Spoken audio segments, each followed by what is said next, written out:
Assalamualaikum warahmatullahi wabarakatuh. Kembali lagi di channel Nasihat Kehidupan Misteri. Pada video kali ini saya akan membahas tentang rahasia kesaktian Presiden Soekarno. Insinyur Soekarno, sang proklamator dan sekaligus presiden pertama di Indonesia ini, adalah sosok pemimpin yang besar.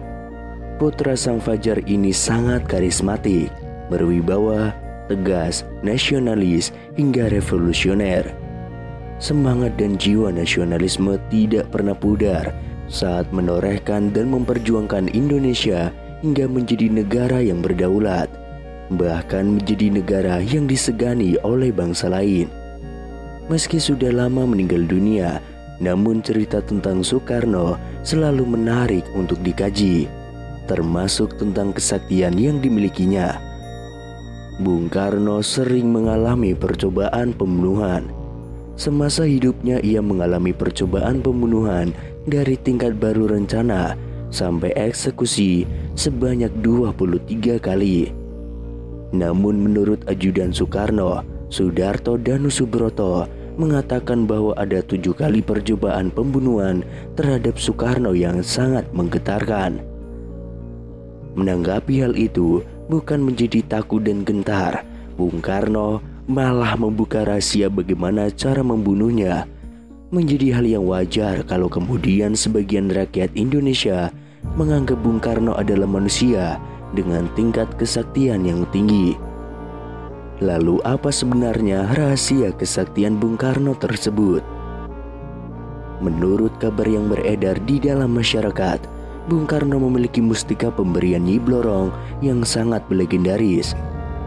Dalam cerita tersebut, Nyi Blorong datang dan memberikan mustika merah delima jelmaan seekor naga dan mengatakan bahwa Bung Karno bukan saja akan menjadi pemimpin di alam manusia, namun juga di alam gaib. Tidak hanya Nyi Blorong, Bung Karno yang hobi dalam dunia supernatural ini juga sering bermimpi didatangi tokoh legenda dari alam lain, seperti Kanjeng Sunan Kalijaga dan Ibu Ratu Kidul atau Nyi Roro Kidul.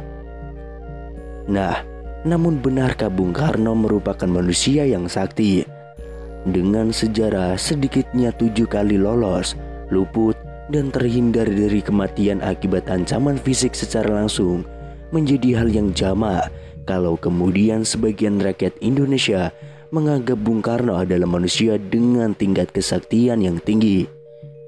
Namun Bung Karno menampik jika lolosnya ia dalam berbagai percobaan pembunuhan bukanlah karena bantuan dari alam lain. Ia menukas normatif yang kurang lebih mengatakan bahwa mati hidup adalah kehendak Tuhan.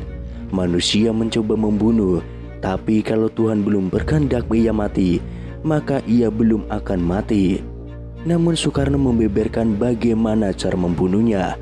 Menurutnya, rakyatlah yang membuatnya tetap hidup, sehingga untuk membunuhnya cukup menjauhkannya saja dari rakyat.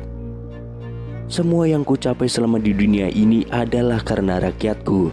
Tanpa rakyat, aku tidak bisa apa-apa. Jadi tidak perlu senapan, bom, apalagi pesawat tempur hanya untuk membunuh seorang Bung Karno. Jauhkan saja aku dari rakyatku, maka aku akan mati secara perlahan-lahan. Benar saja, ayah dari Megawati Soekarno Putri ini selalu lolos meski dihujani granat, bahkan bom pesawat tempur.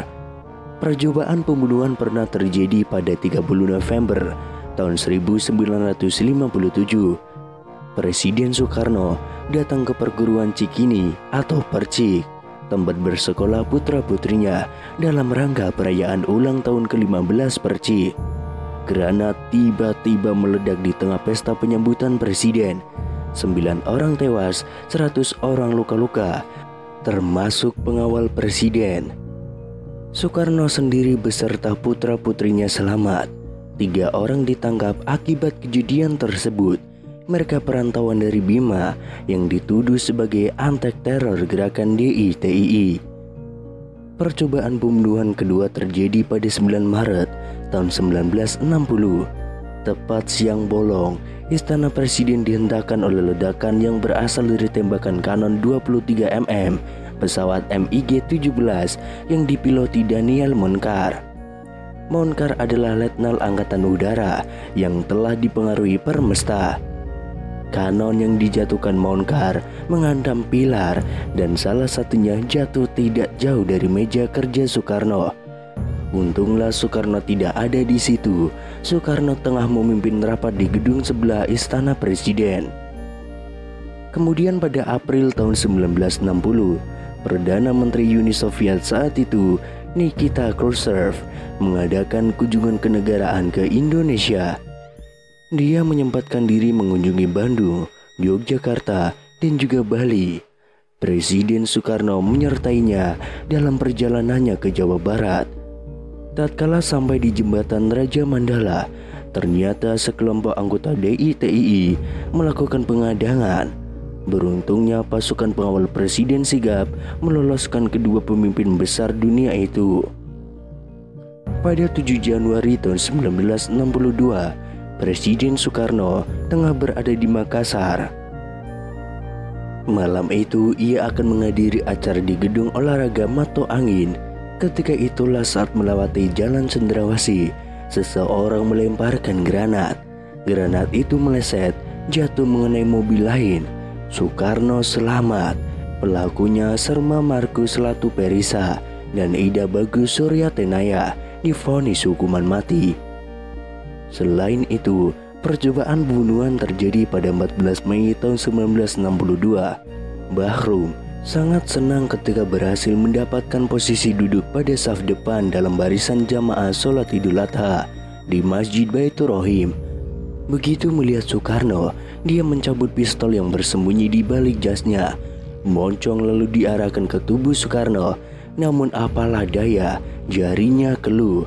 Dalam sepersekian detik ketika tersadar, arahnya pun melenceng dan peluru meleset dari tubuh Soekarno mencerembet Ketua DPR GR Kiai Haji Zainul Arifin.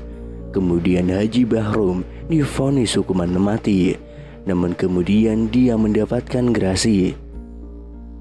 Dari semuanya itu, Bung Karno tetap selamat, tetap sehat, dan juga tidak gentar.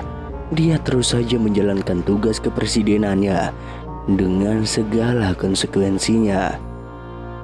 Kemudian situasi politik berbalik, menempatkan Bung Karno pada stigma yang buruk. Gerakan demonstrasi mahasiswa yang didukung militer, pemberitaan media massa yang dikontrol Soeharto, membuat Bung Karno semakin terpuruk.